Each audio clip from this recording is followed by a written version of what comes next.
Okay, so have you ever walked away from a chat feeling like, you barely scratched the surface? Like there's this whole other layer of beliefs, experiences, stuff you just completely missed. Yeah, definitely happens. It's exactly what we're trying to dig into today. So we've got this document, 008, theharvestfield.pdf. Right. And spoiler alert, it's not about farming, this harvest field. It's really about the people all around us, the vibrant, sometimes kind of surprising world they live in. Absolutely. It's a metaphor, obviously. Yeah. So our mission for this deep dive is to pull out the really key stuff, the insights that can help us all get maybe a richer, more nuanced view of why people believe what they do. Kind of like seeing the world through their eyes for a bit. Exactly. A fast track to that, hopefully, with those aha moments, but without, feeling totally overwhelmed, ready to maybe shift perspective a bit. Let's do it. What's interesting right away, I think, is this core idea in the document. Yeah. That understanding people. Right. It isn't just some quick transaction. It's recognizing that everyone you meet is living out their own really intricate story. Right. It's not like one big group out there. Not at all. It's a collection of unique individuals, and they're shaped by, well, all sorts of influences. Okay, so this idea, the document called it a dynamic tapestry. This harvest field is a living narrative, not something static. Let's unpack that. Yeah. What does that mean for, like, our everyday interactions? Well, think about it like this. Everyone you meet is carrying this sort of invisible backpack, right? Yeah. Filled with their history, their culture, their personal struggles. And these things aren't just like background details. They fundamentally shape how they see everything. Oh. The document highlights 3 really crucial threads in this living, breathing narrative. First one, cultural contexts. Right. These are the shared stories, the values, the assumptions that a whole society kind of lives by. They're like this background hum. Influencing what people think is true or right. Exactly. Even spiritually significant stuff. So something that seems totally normal to me might be, I don't know, weird or even offensive somewhere else. Precisely. And the document really stresses, we need to approach these differences with real humility and a willingness to learn. Our way isn't the only way. Makes sense. What's the second thread? Personal histories. This one feels maybe more obvious, but gosh, it's easy to forget. Yeah. Everyone has their own unique timeline. Okay. Victories, hurts, breakthroughs, disappointments, those experiences, they're like the personal filters people use. And they're really powerful reminders. Yeah. Maybe hold back our own opinions sometimes. Yeah. And just listen to what someone's been through. Exactly what the document says. Listen before we speak. Simple, but profound. Okay. And the third one? Spiritual longings. This is that sort of fundamental human thing, that yearning for something more than just the day-to-day. Purpose, connection. Yeah, meaning transcendence, all of that. And the document suggests that this inherent search, even if people aren't like putting words to it, that's what makes the harvest ripe, so to speak, makes people receptive. That's a really insightful way to frame it. Yeah. So, okay, instead of just like broadcasting a message, the document talks about immersive engagement. That sounds deeper than just a casual chat. What does that look like practically? Right, and this is a key shift, isn't it? How do we move from just, telling people things to actually connecting with them as humans? Yeah. So the document points to 4 key elements. First, relational engagement. Think of it like building real bridges. Okay. When people feel genuinely seen, genuinely valued, those walls, that resistance, it often starts to come down. Truth lands better when it's wrapped in authentic care, That makes total sense. If I feel like someone actually cares about me, I'm way more likely to listen to them. What's next? Cultural fluency. Now, this isn't about becoming an expert in like every single culture on Earth. Right, that's impossible. Impossible. But it is about understanding the main currents of thought, the key struggles within a community, learning to talk in a way that actually resonates within their specific world. Like finding the right language, the right example. Exactly. What works for one group might totally miss the mark with another. Right. You wouldn't explain, I don't know, quantum physics the same way to a physicist as you would to a 5-year-old. Precisely. It's finding those connection points. Then there's empathy and active listening. Okay. This goes beyond just hearing words. It's trying to truly understand their story, acknowledging their pain points, seeing the world just for a moment from their perspective. So it creates that feeling of being understood. Yes, which is so crucial for any real interaction. It's less about having all the answers. And more about understanding their questions, their journey. Exactly. And the last one is tailored discipleship. This just recognizes that, hey, everyone's path is different. A one-size-fits-all approach to growth, it just doesn't work. Yeah. We need to meet people where they actually are and help them navigate their own specific steps forward. Now, this is interesting. The document brings up this tension. Readiness and resistance. Yeah. Existing at the same time. How do we even navigate that? It sounds tricky. It is tricky. And what's key is realizing that in any group, any person really, you'll find a whole spectrum of openness. Some might be actively searching, really asking questions. Others might be, wow, deeply dug in, or resistant because of past hurts. What do we do? It calls for discernment. That's the word the document uses. A real sensitivity, knowing when to speak, when to just listen hard, and sometimes, honestly, when to just step back and give them space. That takes wisdom. You can't force someone to be open if they're just not there. You really can't. And it also requires perseverance. The document reminds us growth takes time. Seeds take time. Yeah. Not every conversation leads to some huge, immediate shift. But that consistent, faithful effort, like planting seeds, as you said, that's essential. Okay. Discernment, perseverance, anything else? Yes. Grace-filled boldness. Sharing what you believe, it doesn't mean being pushy or judgmental. Not at all. Right. It's about having the courage to speak truth, sure, but doing it with genuine care, with compassion, like a shepherd, the document says. So it's this delicate balance, isn't it, between truth and love, holding both. That's exactly it. Okay, so moving on. The document talks about reimagining the Great Commission. Yeah. Shifting the focus from just getting people in to helping them experience a transformed life. What are the key shifts there? Yeah, if we zoom out a bit, it's really about moving away from seeing faith engagement as just transactional. Okay. The document highlights 3 big shifts. First, from event-driven to life-integrated, meaning it's not just about a single moment like a conversion or a specific program. Right, like a weekend retreat or something. Exactly. It's about an ongoing presence, integrating beliefs into the whole fabric of someone's actual life, day in, day out. So less about a single event, more like a continuous journey. Precisely. Second shift, from individualism to community. Personal belief is vital, of course, but the document really underscores how critical genuine relationships and supportive communities are. For nurturing faith, sustaining it. Absolutely. We're kind of wired for connection, aren't we? Not isolation. That sense of belonging, having people around you. Yeah. Yeah, that seems crucial. Totally. And third, from information to formation. It's not enough to just, teach doctrines or facts. Like memorizing stuff. Right. It's more about walking alongside people, helping them actually be shaped and formed by their experiences, by their relationships, into a deeper understanding and, or crucially, application of their beliefs. So less about just knowing the answers, more about becoming a different kind of person. You got it. Okay, now let's really get into the heart of this. Understanding the people in this harvest field. The document really pushes seeing beyond the surface, appreciating the complexity of human stories. What makes these stories so complex? What are the core bits? Yeah, this part's really insightful, how it breaks down the layers that make up each person's unique story. First, there's the power of personal history. We touched on that. We did, but it's worth revisiting.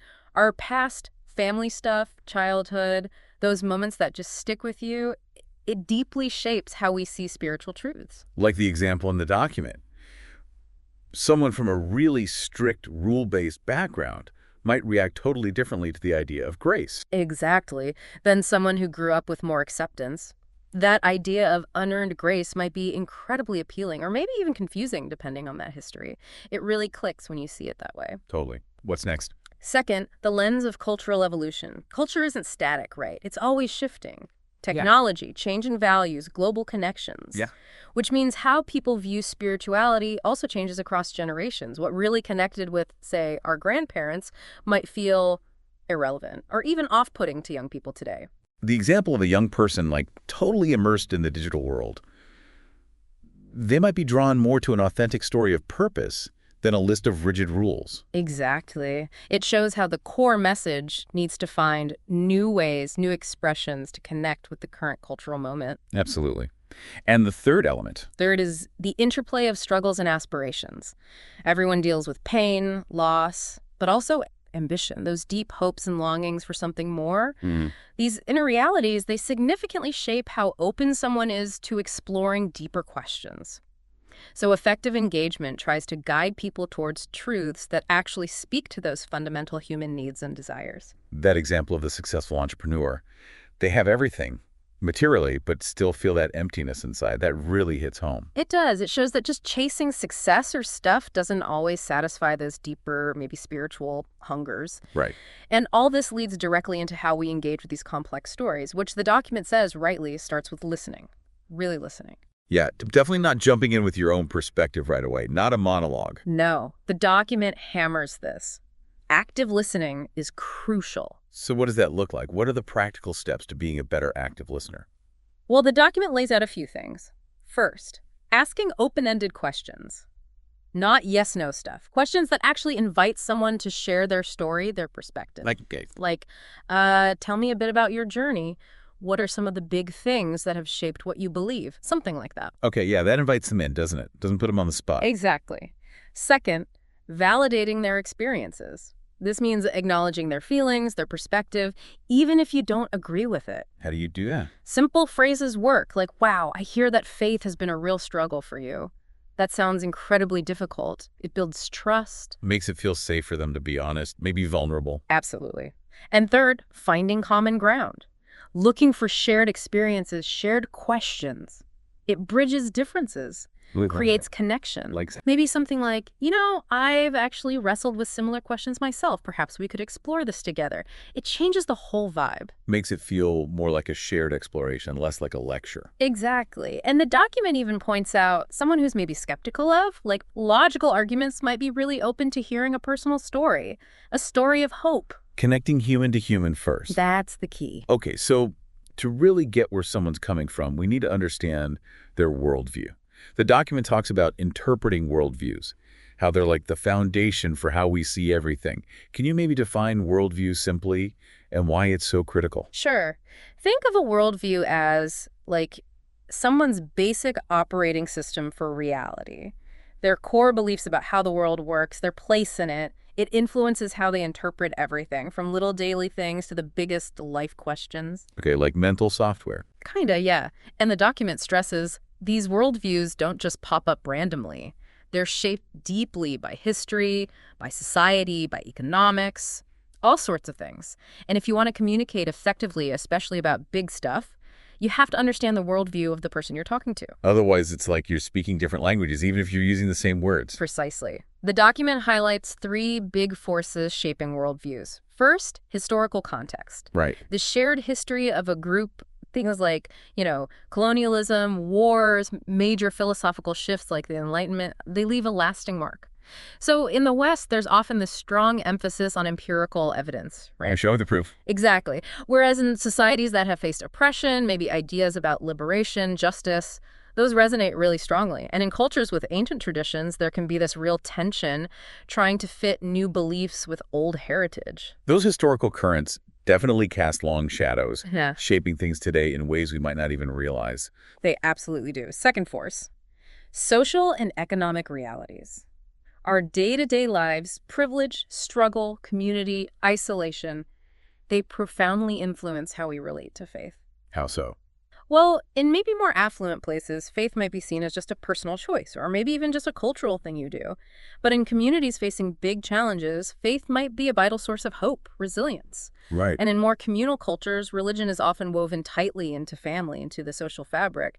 That changes how faith is shared and adopted. Really highlights how different life situations lead to vastly different needs, different perspectives on faith. Exactly. And third, philosophical and ideological influences. The big ideas floating around in an era, they shape how faith is understood, how it's engaged with. Like? Well, secular humanism might frame faith and reason as opposites. Postmodernism might question the whole idea of objective truth. And in places with lots of mysticism or blending of traditions, you really have to carefully explain what makes a particular faith unique. Wow. It's a really complex web of factors shaping how someone sees the world. It absolutely is. And the document keeps circling back to this crucial point. Understand the underlying worldview before you start sharing your own perspective. Truth needs to connect with their existing framework to really land. Yeah, the document gives some helpful examples there, like addressing those deep existential questions if someone has more materialistic view. Right. Or emphasizing family or community transformation in a more collectivist culture. Or highlighting faith as a force for justice and restoration, where that's a core value, like referencing Jesus' mission in Luke 4. Exactly. It's all about making the message relevant, meaningful within their context. And this is where cultural intelligence comes in. That becomes so important. Which the document defines as that ability to really listen, observe, understand before speaking. What does that look like practically? Cultural intelligence means actively learning about different backgrounds, yeah. Paying attention to the specific needs, the challenges in a community, trying to identify those underlying assumptions that shape how people think. So doing your homework, basically. Kind of, yeah. Making a genuine effort to understand their world. It helps us build bridges, communicate in ways that might actually lead to transformation. Okay, the document also gets into identifying spiritual strongholds. That sounds intense, like deep-seated resistance. What are these strongholds exactly? Yeah, strongholds. It's a strong word. As the document describes them, they're like these deeply ingrained ways of thinking or belief systems that act as barriers. They stop people from embracing new perspectives, especially when it comes to faith. So more than just an opinion. Oh, yeah. Much more. They're often reinforced by past experiences, cultural norms, maybe even deeper spiritual things, and they significantly shape how people process information, how they respond to new ideas. The document breaks them down into three main types, starting with deeply entrenched traditions. Can you paint a picture of that? Sure. Look, tradition gives us identity, belonging, right? It just, Which is. But it can also become a huge obstacle. Cultural customs, religious habits, they can get so ingrained that questioning them feels like betraying your family or your identity. Yeah. The document gives the example of someone raised to believe their worth comes from what they do. They might really struggle to grasp the idea of grace as just a free gift. It doesn't compute easily. So in that case, just directly attacking their traditions probably wouldn't work. Might even make them dig in more. Exactly. The document suggests framing new ideas as maybe fulfilling the best parts of their tradition, referencing how Jesus said he came to fulfill the law, not abolish it. It's a different angle. Interesting. Okay, second type of stronghold. Societal norms and pressures.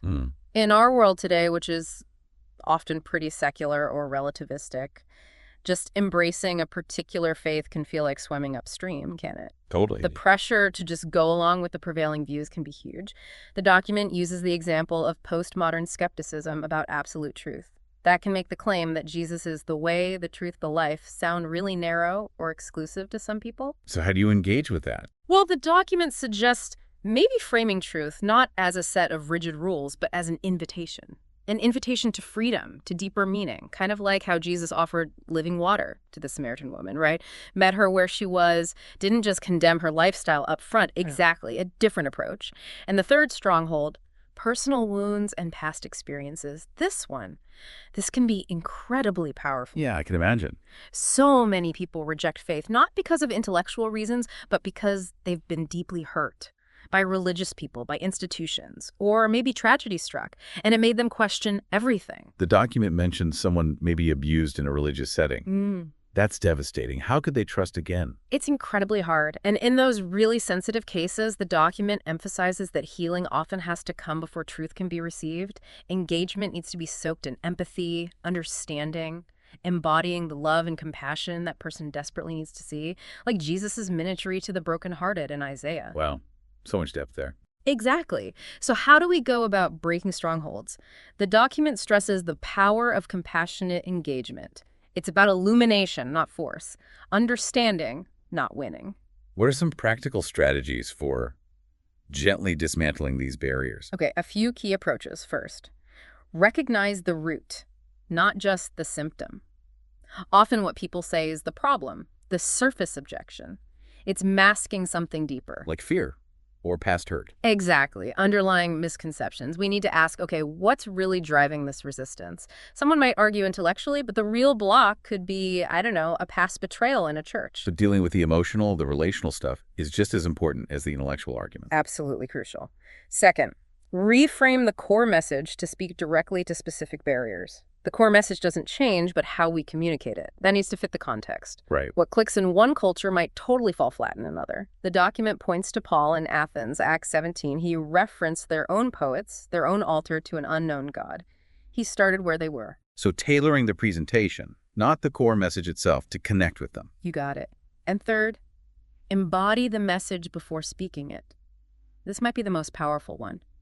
People are way more likely to be open to a message if they see it lived out authentically. Actions speak louder than words. Especially when trust has been broken. Seeing genuine love, integrity, that can break through where words alone just bounce off. Especially with hypocrisy being such a common accusation. Precisely. The goal isn't winning an argument, remember. It's facilitating understanding. A moment of revelation, as the document puts it beautifully. Okay, as we start to wrap up this deep dive, the document shifts perspective again. The call to see the harvest field as it is, moving beyond seeing a faceless crowd, and instead seeing this landscape of individual souls. It even mentions Jesus being moved with compassion in Matthew 9. Yeah, and this is such a critical point, isn't it? Effective engagement isn't about hitting targets or quotas. It's about seeing the humanity in every single person, their unique struggles, their unspoken questions, their inherent worth. It makes it personal. Deeply personal. An interaction between humans, an invitation to connect on a fundamental level. So, flowing from that, the document lays out the 3 pillars of effective engagement. Can you walk us through those as a final summary? Absolutely. Pillar number 1. See individuals, not just audiences. The core message we're talking about, it's personal. Jesus consistently dealt with people one-on-one, right? Met their specific needs. So effective engagement prioritizes real relationship over just, like, giving a speech. It means actively listening, asking good questions, showing you genuinely care. The woman at the well is the perfect example. He saw her history, her thirst. That fundamental difference between just broadcasting to a crowd and actually walking alongside someone. Exactly. Pillar number 2. Understand worldviews before challenging them. People rarely reject what they think is true. Often they're rejecting a version of it that's distorted or misunderstood. So we need to make that effort. Understand the cultural, philosophical, spiritual lenses they're looking through. Build bridges first. Show how core truths actually connect with their deepest needs instead of just trying to tear down what they already believe. Like sharing personal stories that resonate within their context. That's a great example. It establishes relevance, connection, before trying to correct or challenge. Makes sense. And the third pillar. Pillar 3. Recognize strongholds, but respond with wisdom. Remember, resistance often comes from deeper emotional stuff, experiences, not just intellectual disagreement. Right, the wounds, the traditions. Exactly. So we need to approach those barriers not with, like, a sledgehammer or judgment, but with compassionate insight. Wisdom means figuring out what that person really needs. Is it truth? Is it love?